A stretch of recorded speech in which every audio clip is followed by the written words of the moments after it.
کی ہر شے محمد الرسول اللہ محتاج ہے اللہ رب العالمین کے، غلام ہے اللہ رب العالمین کے.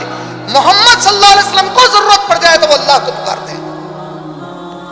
اور محمد صلی اللہ علیہ وسلم کے بعد جو خلفاء آئے، جو 7 صحابہ تھے، وہ پورے صحابہ، وہ پورے خلفاء راشدین، وہ ائمہ اکرام، چاہے وہ ابو حنیفہ رحمہ اللہ ہو، امام شافعی، امام مالک، امام حنبل رحمہ اللہ ہو، تمام اکابرین، نظام الدین چشتی اولیاء اللہ ہو، معین الدین چشتی رحمۃ اللہ علیہ ہو، ان میں سے کسی نے اپنے زمانے میں کوئی کتاب میں لکھا کہ اے مریدو مجھے یا غوث المدد پکارو؟ کبھی شیخ عبد القادر جیلانی نے کہیں لکھا ہے؟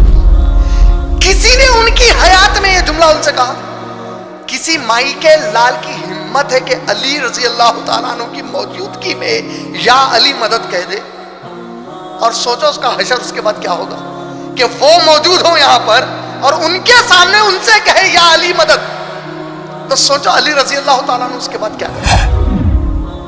یا غوث المدد. سوچو عبد القادر جیلانی رحمۃ اللہ علیہ اس جملے کے بعد کیا کہیں گے؟ معین الدین چشتی کا نام کوئی لے لے، کبھی یا ابو حنیفہ المدد سنا؟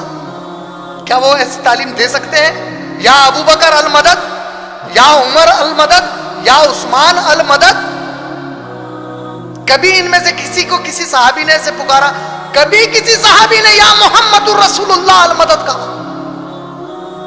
المدد یا رسول اللہ کا یہ نعرہ کبھی محمد صلی اللہ علیہ وسلم کی موجودگی میں لگا؟